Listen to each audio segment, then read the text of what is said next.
Hello and welcome to the olive board. मैं Vijay sir और मेरे साथ हैं सोनू सर। तो एक बार फिर से आप सभी का स्वागत करते हैं आपके अपने channel olive board SSC and railway exam पे। तो जैसा कि सभी बच्चों को पता है, आप लोगों का एग्ज़ाम है 2 से लेकर 7 मार्च तक।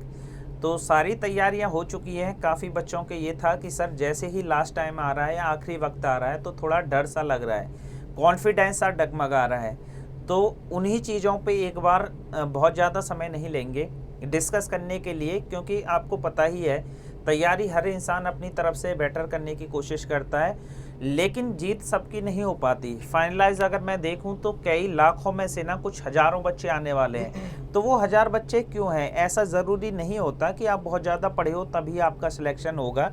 कहीं ना कहीं एक कॉन्फिडेंस भी बड़ा रोल प्ले करता है आपके सिलेक्शन होने में, कि अगर मैंने मान लिया कि मैं कर सकता हूं तो मैं कर दूंगा उसको।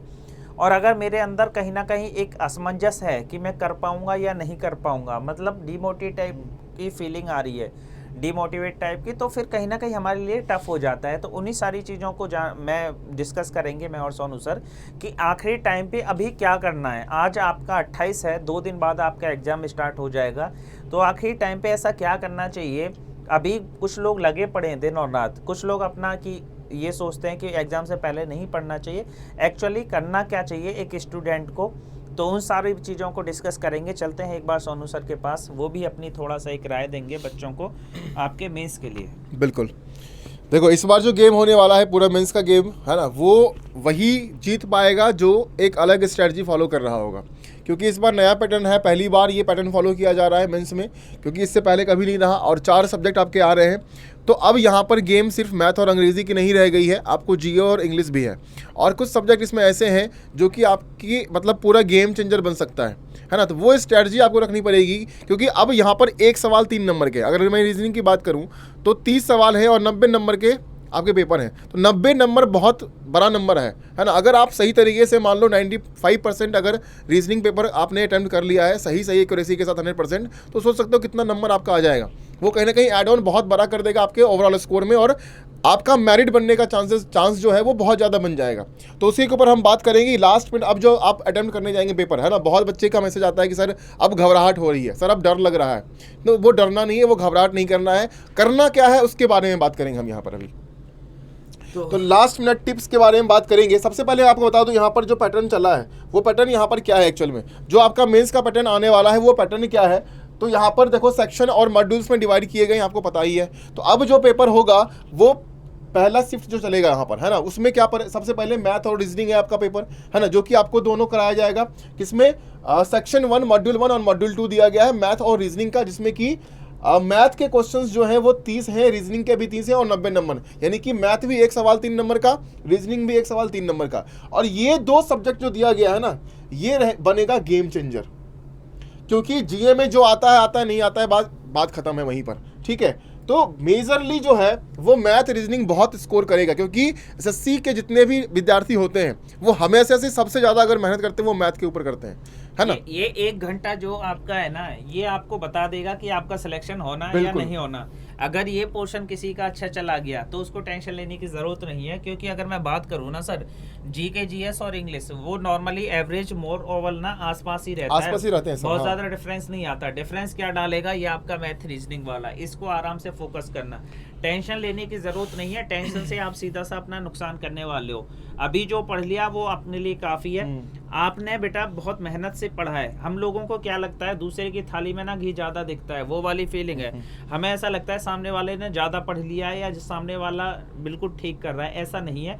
आप कॉन्फिडेंस के साथ करोगे ना तो आपका भी सिलेक्शन पक्का है। इस बात को आप अपने दिल और दिमाग में बिठा लो बेटा। और यहाँ पर 1 घंटे का समय मिलेगा है ना मैथ रीजनिंग के लिए, यानी कि मान लो कि आपने आधे घंटे भी फोकस किया अगर, है ना, मान लो कि आपने 25 मिनट जो है फोकस किया किस पे, रीजनिंग पे, और बाकी के समय आपने फोकस किया मैथ पर, तो वो ज़्यादा बेहतर होगा। क्योंकि मैथ में कैलकुलेशन ज़्यादा होता है, सवाल आप अगर ज़्यादा अटेम्प्ट कर पाएंगे तो वो ज़्यादा बेहतर है। रीजनिंग में आप 25 मिनट में भी कर सकते हैं आराम से। 25 मिनट में अगर आपने 30 में से 26-27 सवाल भी सही कर लिया ना, तो बस नहीं आ पा रहे समझिए। इसका ऐसा भी बोल सकते हैं कि सर रीजनिंग में टाइम बचा के ना मैथ में लगा दो। जो रीजनिंग का टाइम समय बच रहा है ना आपका, वो मैथ में यूटिलाइज कर लो। बहुत ज़्यादा कठिन के चक्कर में मत पढ़ना। डाल्टन नहीं बनना है, कोई साइंटिस्ट नहीं बनना है। आपको क्या करना है, मैक्सिमम नंबर ऑफ क्वेश्चन करने हैं। ऐसा जरूरी नहीं है, कुछ क्वेश्चन आते ही है टफ, वो इसीलिए देता है कि अटका पड़ा रहे बच्चा। बिल्कुल। और इस चीज का एहसास आपको तब होगा जब स्पीड से निकलेगा। 1 घंटा कब निकल जाएगा आपको पता भी नहीं चलेगा, ऐसे लगेगा 5 मिनट हुआ है। जो कठिन है ना सर, उसको छोड़ दो, आगे बढ़ो, दोबारा देख लेना। क्योंकि यहाँ पर मेजरली जो बच्चे टाइम मैनेजमेंट को लेकर चलेंगे, क्वेश्चन का सिलेक्शन सही रखेंगे, वही स्कोर ज्यादा करेंगे। जो इजी सवाल है सबसे पहले उसको खत्म करो। जितने भी इजी सवाल आपको लगते हैं, एक बार यहाँ कुछ सेकंड में गो थ्रू कर जाओ पूरा पेपर, क्या क्या दिया गया है ना, उसमें गो थ्रू करके आपको मालूम चल जाएगा कि मैं जल्दी सॉल्व कौन सा कर सकता हूँ। उसको पहले सॉल्व कर खत्म करो किसी भी सब्जेक्ट में, और लास्ट में आओ कैलकुलेटिव वाले पर। आगे का 1 घंटे की मैं अगर बात करूं तो आपके इंग्लिश और जीके जिन्हें जनरल अवेयरनेस भी बोलते हैं, जिसमें current affair, physics, chemistry, biology, history, civics, geography, economics, 10-12 static सब इसी में आता है। आपके कितने 45 क्वेश्चन के आसपास रहेंगे, जो आपके 135 में, मतलब एक क्वेश्चन 3 नंबर के इंग्लिश का भी आसपास। काफी स्कोर रखा गया है। और साथ ही साथ बेटा जीए, इन दोनों को मिला के इनका 1 घंटा दिया है। ज्यादातर आप सभी को पता है ये सारी चीजें, पर फिर भी एक पता सबको होता है, लेकिन आखिरी टाइम पे फिर भी आप गलती करोगे, इसलिए आपको रिमाइंड करने के लिए हम लोग आए हैं। साथ ही साथ मैं मॉड्यूल 3 पे पहुंचूं, ये इसका अलग सेपरेट है। 20 क्वेश्चन है आपके 60 नंबर के, जो आपको सिर्फ 15 मिनट, मतलब 2 घंटे 15 मिनट के आसपास आपको पूरा समय मिलने वाला है। कहने का मतलब सब फाइनली ना, अब देखो आपको बेटा तलवार चलानी हम लोगों ने सिखा दी, युद्ध आपको जीतना है, ये आपकी खुद की लड़ाई है। कोई दूसरा हेल्प नहीं कर सकता, ना ही हम, ना ही आपके माँ बाप, ना ही आपका कोई भी पड़ोसी। आप इकलौते ऐसे इंसान हो, अपनी सूझबूझ का परिचय देना बेटा। एक क्वेश्चन पे ही ना हजारों लाखों बच्चे प्लस माइनस हो जाते हैं। बाउंड्री केस, एक क्वेश्चन इधर लुढ़का देगा सिलेक्शन में, और एक ही क्वेश्चन आपको बेटा इधर लुढ़का देगा रिजेक्शन में। ये आपको डिसाइड करना है। नेगेटिव मत करना। जितना आता है ना, अगर आपको 10 आता है ना तो 10 ही करके आना, ये सोचना सिलेक्शन 10 पे ही होगा। कुछ लोग सर बच्चे ये भी कंफ्यूज रहते हैं, यार मेरे 10 हुए, होगा नहीं होगा, इसलिए फिर नेगेटिव मार देते हैं, वो अपने आप को डुबा लेते हैं। नेगेटिव कभी भी तुक्का ठीक नहीं होता, ये सब बेकार की बातें होती हैं। जय माता दी या टिक करके लगा दिया। आपको जो प्रॉपर आ रहा है ना, और जो लगता है ना कठिन, कि किसी की लेंथ ज्यादा है या आपको अंदर से कॉन्फिडेंस नहीं, तुरंत निकालो, समय बचा लेना बेटा। अगर समय बचा लोगे ना तो आप आखिर तक पहुंच जाओगे। 60 क्वेश्चन, 30 क्वेश्चन, ये 1 मिनट मिलेगा, और मैथ में तो 1 मिनट पढ़ने में ही निकल जाता है। रीजनिंग से समय बचाना और मैथ पे लगा देना, यही स्ट्रेटजी होनी चाहिए आपके काम। काफी सवाल होंगे जो कैलकुलेटिव होगा, है ना, उसके लिए समय चाहिए होगा। जो सवाल आपके इजी है उसको सेकंड में निकालो, मिनट में नहीं लगाना, उसमें सेकंड में निकालो।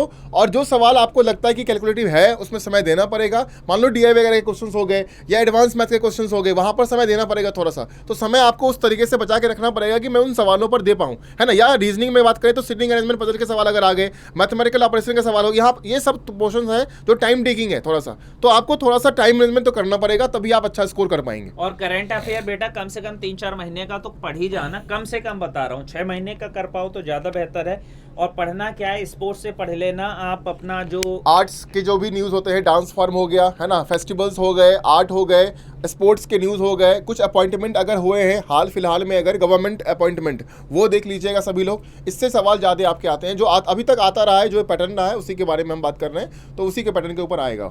और मेन चीज ये, घबराने की जरूरत नहीं है बेटा, कि जो होगा देखा जाएगा। यार जिंदगी थोड़ी ना खत्म हो जाती है। बस ये रखना कॉन्फिडेंस से कि किसी का हो ना हो, मेरा होगा, और जो मैंने किया है सही किया है, बस सही के सिवा कुछ नहीं किया है, वो वाली फीलिंग है। कॉपी पेस्ट वगैरह मत करना, ना ही दूसरा अगर 100 करे, 200 करे, 300 करे, 500 करे, किसी से कोई मतलब नहीं है, अपने आप से मतलब। रिवीजन के तौर पर आप आराम से जीएस के प्रीवियस ईयर पेपर्स को रिवाइज करते रहिए, उसको पढ़ते रहिए, देखते रहिए। करंट अफेयर्स में वैसे तो अगर देखें तो सीजीएल टायर में पिछले 1 साल का भी पूछा था, लेकिन अगर आपके पास समय कम है, अगर बिल्कुल नहीं पता, तो कम से कम 6 महीने का रिवाइज कर लेना है ना, गो थ्रू कर जाना, वो अच्छा रहेगा। तो यही एक इम्पोर्टेंट चीज़ थी जो आप लोगों को बतानी थी, कि आखिरी टाइम पे ना स्ट्रेस नहीं होना। स्ट्रेस हो जाओगे तो फिर दिक्कत आएगा, सबसे बड़ी आता होगा उसको भी भूल जाओगे। खुश रहो, मस्त रहो, तंदुरुस्त रहो, और आराम से एग्जाम दे के जाओ। जो होगा देखा जाएगा, सब कुछ अच्छा होगा। ठीक है, तो आज के सेशन को बेटा फिर यहीं समाप्त करते हैं। फिर भी आपका कोई क्वेश्चन हो तो कमेंट बॉक्स में नीचे मेंशन कर देना, हम उसका रिवर्ट कर देंगे। तो आज के सेशन को यहीं समाप्त करते हैं, मिलते हैं नेक्स्ट सेशन में। तब तक के लिए जय हिंद, जय भारत।